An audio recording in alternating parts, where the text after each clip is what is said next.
La grâce et la paix, bien-aimés dans le Seigneur, par Jésus-Christ, le ressuscité du troisième jour. Voilà, je bénis le Seigneur pour la possibilité qui nous permet encore de pouvoir nous exprimer aujourd'hui, de pouvoir nous tenir debout. C'est une grâce et nous disons merci au Seigneur pour cette grâce qui nous renouvelle. Parce que ce n'est pas un mérite de se lever, mais c'est vraiment une grâce du Seigneur et nous lui sommes reconnaissants pour ce privilège qu'il nous fait. Alors aujourd'hui, nous allons parler d'un sujet que je trouve très important. C'est le sujet qui concerne la possession démoniaque. Un chrétien peut-il être possédé par, des démons? Nous avons déjà parlé de ce sujet, mais il est important de répéter ce sujet parce que c'est un sujet qui est très important, qui est très capital pour la marche chrétienne. Et beaucoup de chrétiens restent encore dubitatifs à ce sujet. Beaucoup de chrétiens ont des points d'interrogation et d'autres ne savent pas où donner la tête à cause des différents messages qui sont donnés ici et là. Et nous voulons, par la grâce de Dieu, répondre à cette question sur la base des Écritures. Bien évidemment, on va se balader un peu dans les textes bibliques pour voir un peu, si un chrétien peut être possédé ou pas. Et j'aimerais, bien aimé dans le Seigneur, nous rappeler la définition du mot salut. Parce que lorsque nous parlons du chrétien, automatiquement, on fait référence on fait référence au salut tout simplement. Parce que être chrétien, c'est mettre sa foi en Jésus-Christ, mort, enseveli, ressuscité, et c'est d'être sauvé, d'avoir la vie éternelle.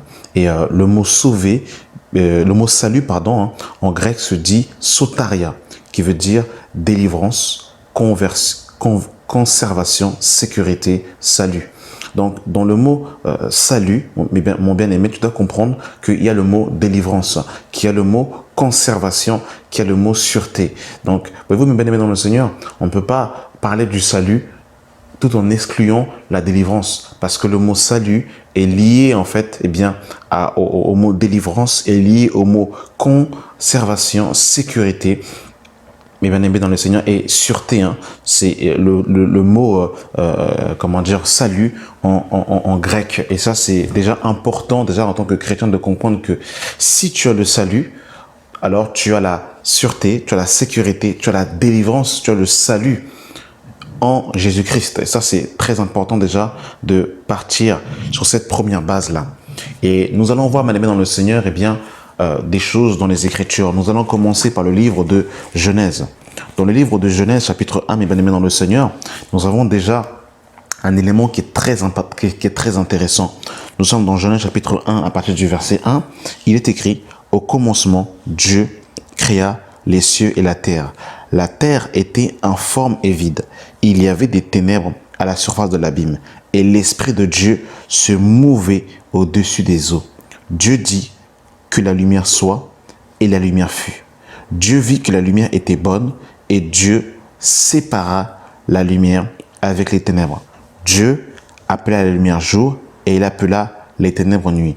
Ainsi, il y eut un soir, et il y eut un matin, ce fut le premier jour. » Bien-aimés dans le Seigneur, nous voyons ici qu'au premier jour, Dieu va faire quelque chose de très important. Il va faire appel à la lumière, parce que la terre était informe et vide. Et terre se dit Adama. C'est exactement la même étymologie du mot que Adam. Donc l'homme et la terre sont étroitement liés parce que l'homme a été tiré de la terre. Donc Adam se dit Adama en hébreu qui veut dire tout simplement terre. Et il faut savoir en fait que le fait que la terre soit tohu-bohu, c'est l'image de l'homme après la chute. L'homme qui est tohu-bohu, l'homme qui est dans les ténèbres, l'homme qui est dans l'absence de la lumière. Et cette lumière, en vérité, nous savons que ce n'est pas la lumière du soleil. Mais cette lumière est tout simplement le Seigneur. La lumière du soleil et de la lune sont apparues à partir du verset 16. Si vous lisez au verset 16, littéralement au 4e jour, c'est là que Dieu va créer les deux luminaires principaux, la lune et le soleil.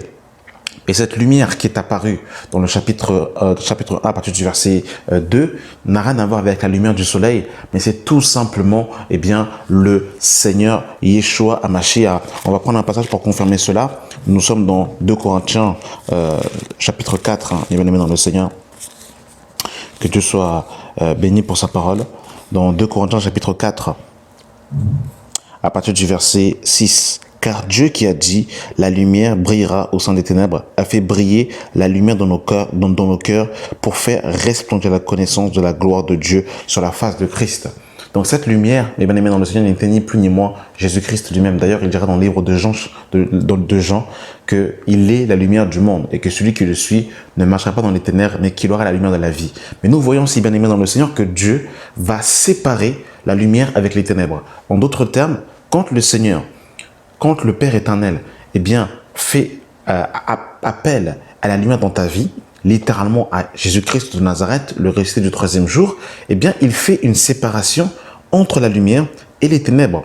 Et vous verrez que dans la Bible, mes bien-aimés dans le Seigneur, la lumière et les ténèbres ne cohabitent pas. Littéralement, la lumière, c'est la présence du Seigneur. C'est la présence du Saint-Esprit. C'est la présence du Seigneur Jésus-Christ, où Paul dira, j'ai été crucifié avec Christ, ce n'est plus moi qui vis, mais c'est Christ qui vit en moi. Selon 2 Galates chapitre 2 à partir du verset 20. Paul nous dira encore dans le livre de 1 Corinthiens chapitre 3, ne savez-vous pas que vous êtes le temple du Saint-Esprit et que l'Esprit de Dieu habite en vous? Donc nous voyons, bien-aimés dans le Seigneur, que nous sommes une demeure où l'Esprit de Christ a décidé, depuis la nouvelle naissance, d'habiter au-dedans de nous. Vous comprenez, mes bien-aimés dans le Seigneur? On poursuit, tout dans la même pensée. Nous sommes dans le livre de 2 Corinthiens chapitre 6, à partir du verset 14. Il est écrit, « Ne vous mettez pas avec les infidèles sous un joug étranger, car quel rapport y a-t-il entre la justice et l'iniquité? Ou quel y a-t-il de commun entre la lumière et les ténèbres? Quel rapport y a-t-il entre Christ et Bélial? Quelle part y a le fidèle avec l'infidèle? Quel rapport y a-t-il entre le temple de Dieu et les idoles? Car nous sommes le temple de Dieu, du Dieu vivant, comme Dieu l'a dit, j'habiterai et je marcherai au milieu d'eux. Je serai leur Dieu et ils seront mon peuple. C'est pourquoi, sortez du milieu d'eux et séparez-vous, dit le Seigneur. Ne touchez pas à ce qui est impur et je vous recueillerai. Je serai pour vous un père et vous serez pour moi des fils et des filles, Dieu le Seigneur Tout-Puissant. Amen. Donc nous voyons bien-aimés dans le Seigneur clairement, au partir du verset 15, on nous dit, quel rapport y a-t-il entre Christ et Bélial? Ou quel y a-t-il avec les fidèles et l'infidèle? Quel rapport y a-t-il entre le temple de Dieu et les idoles? Vous avez vu, bien-aimés dans le Seigneur, juste avant, il dira, qu'y a-t-il de commun entre la lumière et les ténèbres? C'est clair, mes bien-aimés dans le Seigneur, il n'y a pas de communion entre la lumière et les ténèbres. Et ça, tu dois vraiment le comprendre en tant qu'enfant de Dieu. Et regardez, mes bien-aimés dans le Seigneur, ce que la parole de Dieu nous dit dans le livre de Colossiens. Dans le livre de Colossiens, chapitre 1, ça c'est vraiment des versets clés qu'il faut que nous puissions connaître en tant qu'enfants de Dieu.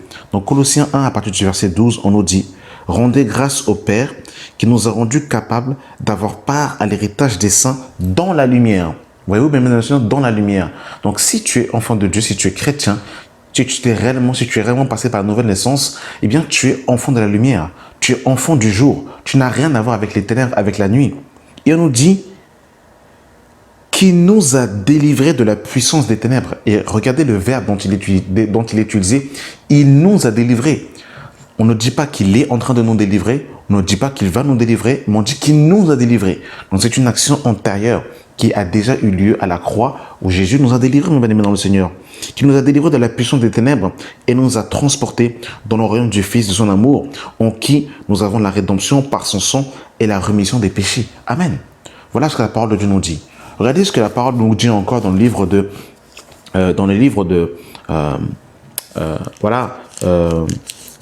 Actes chapitre 26 à partir du verset 17. Il est écrit, « Je t'ai choisi du milieu de ce peuple et du milieu des païens, vers qui je t'envoie, afin que tu leur ouvres les yeux pour qu'ils passent des ténèbres à la lumière et de la puissance de Satan à Dieu. » Est-ce que vous comprenez quand même comment c'est terrible ce que le Seigneur dit ici? En fait, l'apôtre Paul est en train de faire un résumé de la rencontre qu'il a eue avec le Seigneur dans les livres de Actes 9, lorsqu'il a rencontré le Seigneur sur le chemin de Damas. Et le Seigneur Jésus-Christ va dire à Paul, « Je t'ai choisi du milieu de ce peuple et du milieu des païens vers qui je t'envoie, afin que tu leur ouvres les yeux pour qu'ils passent des ténèbres à la lumière et de la puissance de Satan à Dieu, et qu'ils reçoivent par la foi en moi le pardon des péchés et l'héritage avec les sanctifiés. » Je ne sais pas si nous lisons la même Bible, mes bien-aimés dans le Seigneur, mais moi je préfère croire la Bible que de croire en fait les faux enseignements qui sont véhiculés ici et là. La parole de Dieu nous dit que notre foi doit reposer sur le fondement des apôtres et des prophètes, Jésus-Christ étant lui-même la pierre angulaire. Tout ce que nous venons de donner, mes bien-aimés dans le Seigneur, c'est dans la Bible. Je ne suis pas en train ici de vous, annoncer autre chose. Tout ce que je vous dis, c'est dans vos Bibles. Parce que le problème, c'est que si on met foi en quelque chose qui n'est pas dans la Bible, mais là, ce n'est plus de la foi. Là, c'est de l'illusion, ou là, c'est une foi qui est souillée. Là, on est complètement dans des fausses doctrines, dans des doctrines de démons. Mais bien aimés dans le Seigneur. Et c'est vraiment important qu'on comprenne ça, parce qu'effectivement, on peut malheureusement se laisser embrigader, se laisser séduire par beaucoup d'enseignements. Et la question qu'on peut se poser, pourquoi dans mon église, tous les dimanches, il y a des gens qui tombent? Pourquoi je rencontre des gens qui se disent chrétiens, qui sont liés, qui sont possédés, etc., etc. On va creuser un peu plus profondément par rapport à ces questions, mais j'aimerais vraiment qu'on termine la question de la possession de ce que nous voyons dans la Bible. On va prendre un autre passage dans le livre de 1 Samuel, mes bien-aimés dans le Seigneur. Et j'aimerais vraiment que vous puissiez vérifier ce qui est dit dans vos Bibles.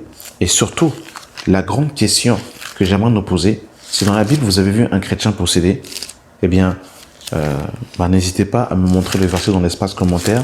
Et personnellement, de Genèse à l'Apocalypse, je n'ai pas vu, de chrétiens possédés. Là, toutes les personnes dans la Bible qui étaient possédées, c'était des gens de la foule, c'était des gens qui n'étaient pas convertis.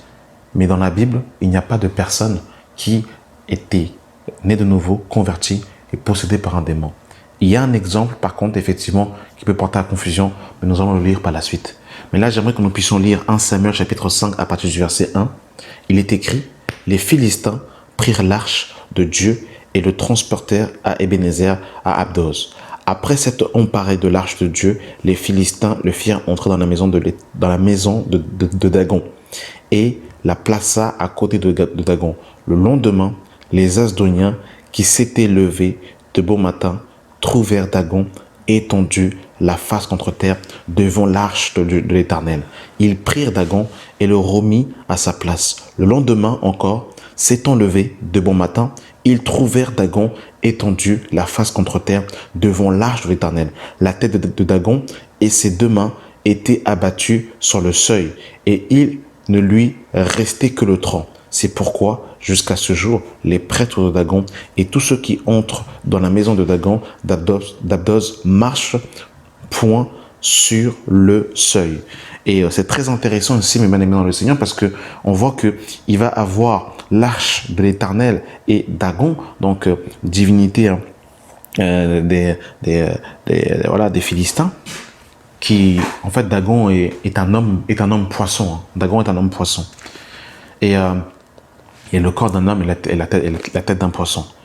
Mais ici, bien aimé dans le Seigneur, nous voyons que Dagon, dans la présence de l'arche de l'Alliance, n'a pas tenu en fait. Dagon non seulement il s'est prosterné, mais après Dagon en fait est tombé et la sagesse de Dagon s'est cassée et il ne restait que le tronc. C'est pas possible, bien aimé dans le Seigneur, que tu y aies en même temps l'Esprit de Dieu et les démons qui sont là et les deux en fait sont en train de jouer. C'est impossible, bien aimé dans le Seigneur. On le voit ici clairement que Dagon, Dagon n'a pas tenu face en fait devant l'arche de l'Éternel. Et l'arche de Yahweh est l'image, bien aimé dans le Seigneur, de la présence de Dieu. Rappelez-vous que l'arche était dans le Saint des Saints. Le temple de Salomon était scindé en trois parties. Il y avait les parvis, le lieu saint et le lieu très saint. Et l'arche était dans le lieu très saint, là où le grand prêtre rentrait une fois chaque année pour faire le pardon de ses péchés et des enfants d'Israël. C'était le jour de la fête du grand pardon, de la fête de Yom Kippour. Cet endroit était tellement saint que quand le souverain sacrificateur rentrait dans cet endroit, il avait des cloches avec une corde. Et si on n'entendait plus le bruit des cloches, on savait qu'il était mort et on devait le tirer avec une corde pour vous montrer à quel point ce lieu était saint. Et c'est là, mon bien-aimé dans le Seigneur, où le Seigneur t'a transporté. Selon Hébreux chapitre 10, le verset 19, il a inauguré pour nous une route nouvelle au travers du voile, c'est-à-dire de sa chair. Et c'est là où Christ est venu nous placer dans le Saint des Saints. La Bible nous dit dans le livre d'Éphésiens chapitre 2 qu'il nous a transportés ensemble et nous a fait asseoir dans les lieux célestes en Christ. Est-ce que vous comprenez, bien-aimés dans le Seigneur? Il faut que nous soyons délivrés des faux enseignements, des fausses doctrines, mais bien-aimés dans le Seigneur. Je vais prendre un exemple par rapport en fait à l'exemple que j'avais cité précédemment, l'exemple qui nous montre aussi clairement qu'il ne peut pas avoir en même temps l'Esprit de Dieu et ne peut pas en même temps avoir un démon. Nous sommes dans 1 Samuel chapitre 16, à partir du verset 14. On nous dit, l'Esprit de l'Éternel se retira de Saül qui fut agité par un mauvais esprit venant de l'Éternel. Donc vous avez vu, dans le Seigneur, Saül avait l'Esprit de Dieu. Et la Bible nous dit que l'Esprit de l'Éternel va se retirer de Saül. Et on nous dit que par la suite, il fut agité par un mauvais esprit venant de l'Éternel. Mais quand le mauvais esprit est venu, l'Esprit de Dieu l'a d'abord quitté. Après, il a reçu l'Esprit impur. Est-ce que vous comprenez? C'est pas en même temps. C'est pas en même temps. Et ça, c'est important en tant que chrétien, en tant qu'enfant de Dieu, de comprendre cela. Parce que si on ne comprend pas ça, et bien aimé dans le Seigneur, on va se laisser séduire.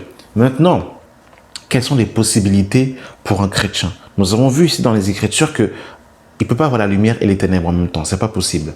Par contre, effectivement, un chrétien peut ouvrir des portes. Et là, nous allons voir ça selon les Écritures toujours. Hein. Nous sommes dans le livre de Éphésiens, chapitre 5.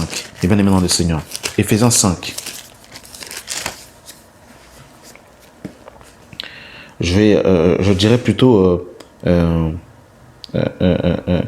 Éphésiens chapitre 4, à partir du verset 26. Il est écrit, « Si vous vous mettez en colère, ne péchez point, que le soleil ne se couche pas sur votre colère et ne donnez pas accès au diable. » Donc on voit, mes bien-aimés dans le Seigneur, qu'en tant que chrétiens, nous pouvons donner accès au diable par des portes que nous ouvrons nous-mêmes.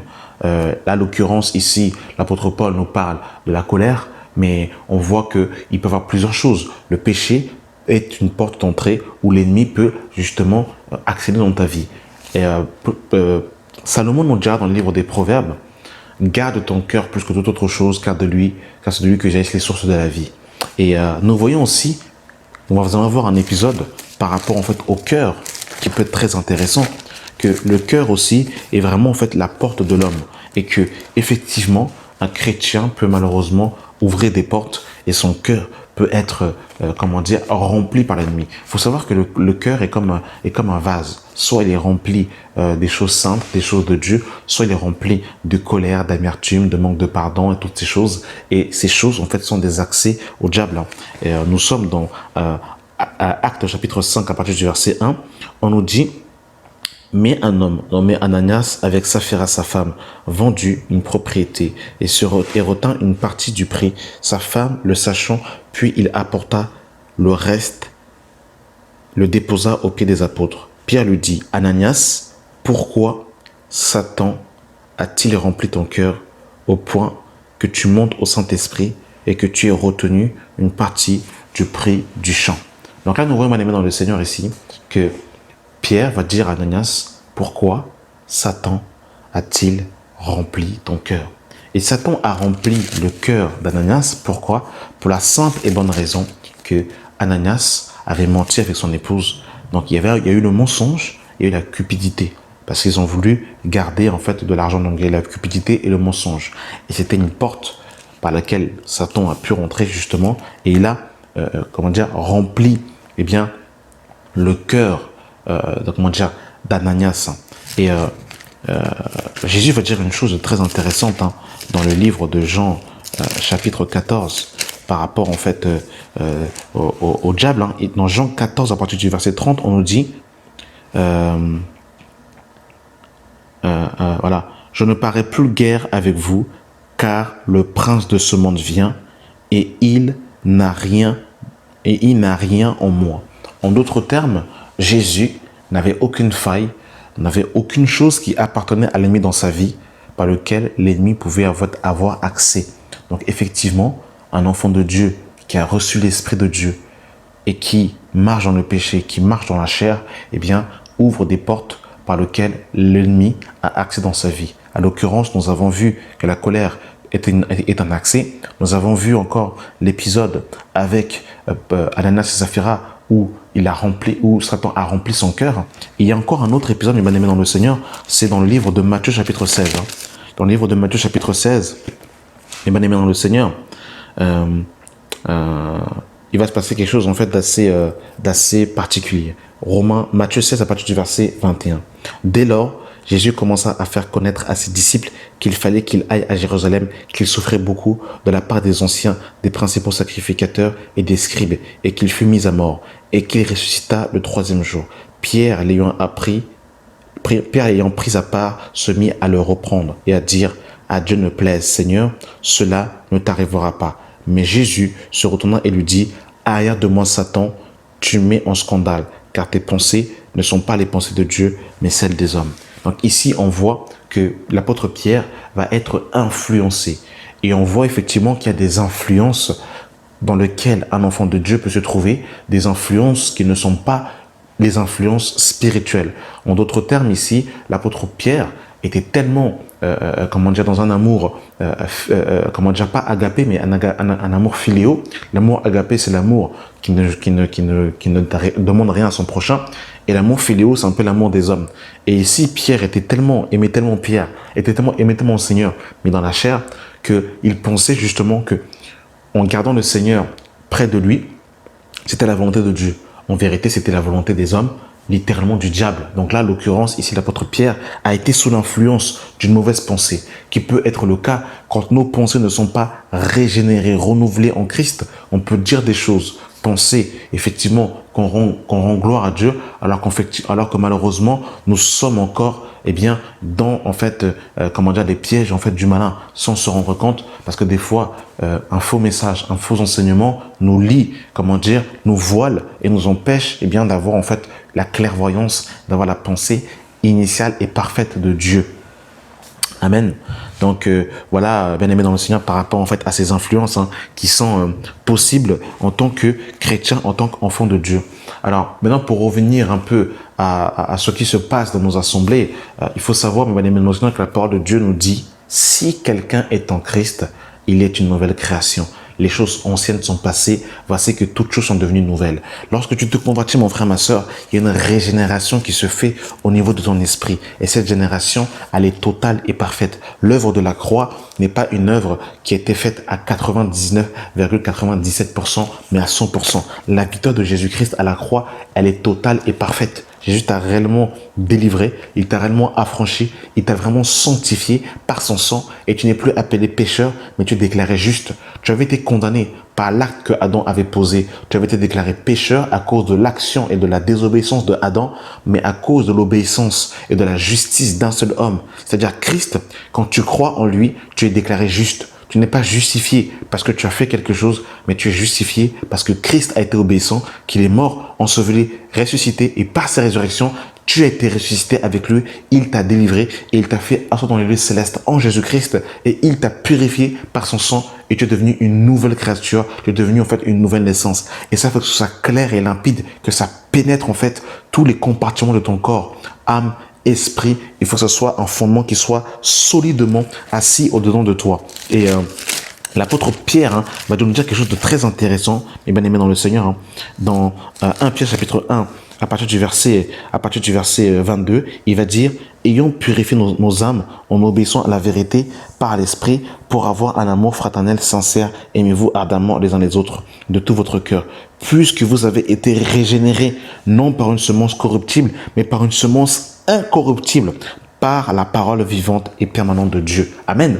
Donc tu as été régénéré par une semence incorruptible. C'est pas une semence corruptible. Littéralement, c'est pas une parole qui est périssable, mais c'est une parole éternelle qui t'a régénéré, qui a fait de toi une nouvelle création. Donc tu n'as plus rien à voir avec ton père, avec ta mère, avec ta grand-mère, avec ton oncle, avec ta tante. Les liens ancestraux qui te liaient avec, ta famille ont été brisés à la croix, parce que tu n'as plus rien à voir. Ton ancienne nature, ton ancienne identité a été crucifiée à la croix, a été mise au tombeau, tu l'as laissée au tombeau. Et quand tu es sorti des eaux du baptême, tu es passé par une nouvelle naissance. Il n'y a rien à voir, il n'y a plus aucun lien. Tu ne dois plus, te lier. Tu ne dois plus, faire de ces choses, comme une priorité dans ta vie, comme si ces choses avaient accès à ta vie. Et le seul point de contact qu'il y a entre ton ancienne vie et toi aujourd'hui, c'est ton incrédulité qui pourrait faire encore que tu es connecté encore à ces choses. Mais Jésus à la croix, il a coupé le cordon ombilical.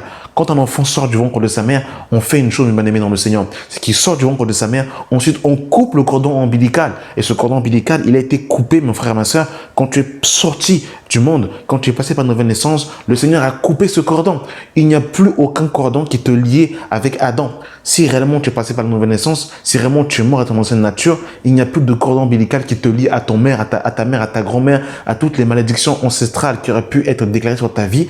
Toutes ces choses sont nulles et sans effet au nom de Jésus-Christ de Nazareth. Et ça, je le dis avec assurance, avec fermeté, avec force, parce que j'ai foi que Jésus-Christ à la croix nous a réellement délivrés et affranchis. Et il faut que ce message soit prêché avec force, parce que c'est la vérité de l'évangile, c'est la parole de Dieu. Montrez-moi dans la Bible où un chrétien a été possédé par un démon, c'est pas biblique, il n'y a aucun exemple dans la Bible. Et le problème que nous voyons aujourd'hui, mes bien-aimés dans le Seigneur, c'est que beaucoup de personnes, en vérité, ne sont pas nées de nouveau. Il y a des personnes qui ne sont pas nées de nouveau. Il y a des personnes qui sont victimes des faux enseignements et qui pensent qu'ils sont encore sous l'influence de démons.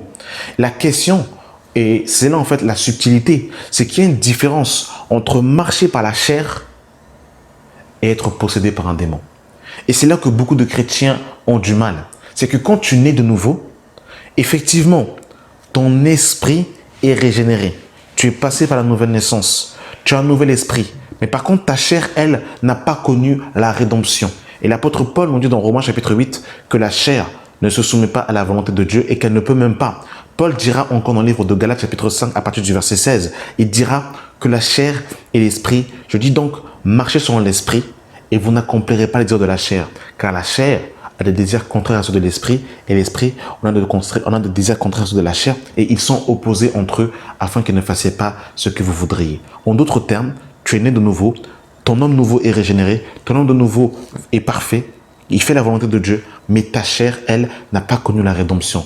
Ta chair connaîtra la rédemption lors de la résurrection, lors de la dernière trompette, lorsque Jésus-Christ reviendra pour enlever son église. Là, tu connaîtras la rédemption de ton corps, mais présentement, tu n'as pas connu la rédemption de ton corps. Donc ta chair est encore, malheureusement, elle est encore vouée en fait à la mort. Hein. C'est pour ça que l'apôtre Paul nous dira que la chair et le sang ne peuvent hériter le royaume des cieux. Il y a une dualité entre la chair et l'esprit jusqu'à ce que Jésus revienne.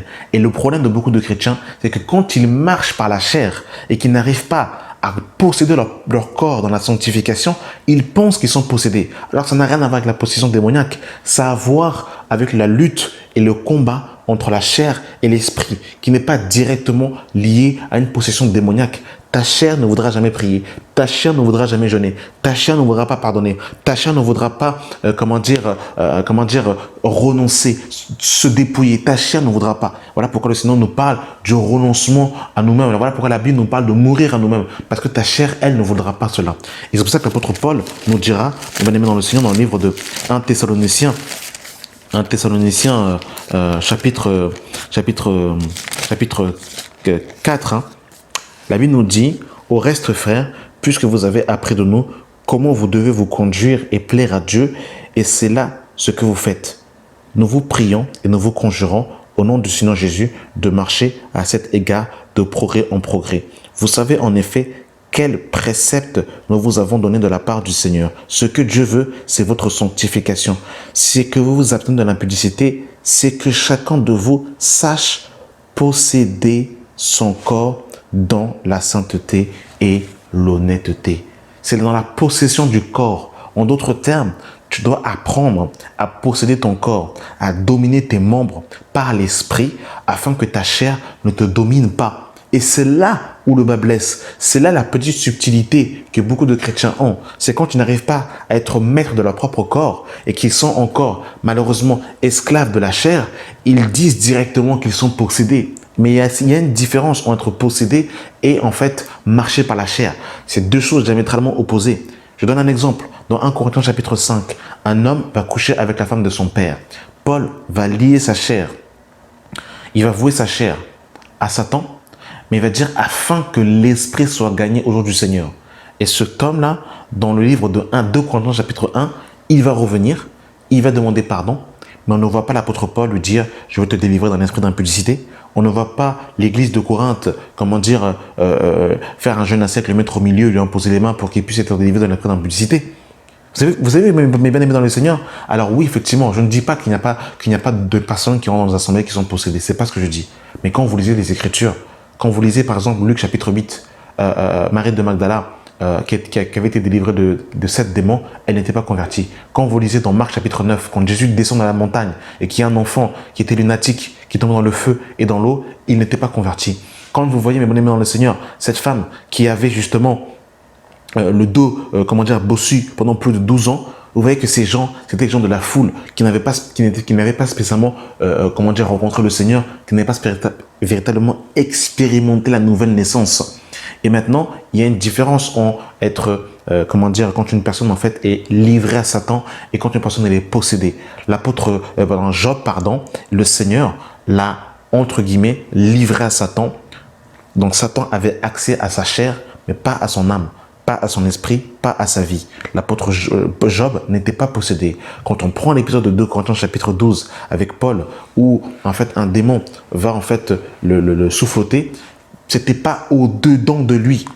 C'était pas en lui que le démon venait pour en fait, le posséder. Mais c'était quelque chose qui se passait plutôt à l'extérieur. C'était pas en fait quelque chose intérieur où Paul était possédé. Parce que si tu es possédé, tu ne peux plus contrôler ton corps. Dans ce cas-là, les démons en fait ont une possibilité de pouvoir te dominer, de pouvoir en fait te dire fais ci, fais ça. Mais qui n'est pas en fait le cas de la nouvelle naissance. Voilà mes bien-aimés dans le Seigneur.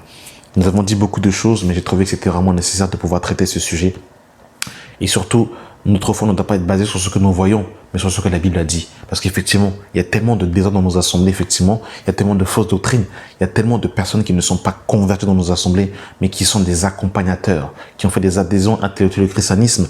Et qu'effectivement, quand on voit des gens qui marchent dans le péché du 1er janvier au 31 décembre, on voit des gens se faire posséder, se faire délivrer tous les dimanches, eh bien effectivement, il y a un problème, il y a un véritable problème. Moi, je ne vois pas Timothée, je ne vois pas Tite, je ne vois pas Paul, je ne vois pas Silas, je ne vois pas Barnabas, je ne vois pas Phoébé se faire en fait délivrer par l'imposition des mains. Alors pourquoi eux qui étaient des hommes de la même nature que nous, n'ont-ils pas connu une délivrance? Que Dieu nous aide. Je vous laisserai sur cette question méditer de Genèse à l'Apocalypse un homme de la Bible qui a été possédé par un démon, un homme qui marche avec Dieu véritablement. Si tu es tombé, si tu t'es égaré, repens-toi, relève-toi et pratique tes premières œuvres. Amen. Voilà. Merci d'avoir pris le temps d'écouter cet audio et que la grâce et la paix soient avec vous. Au nom de Yeshua Mashiach, le ressuscité du 3e jour, celui qui nous a délivrés, affranchis, sanctifiés. Amen.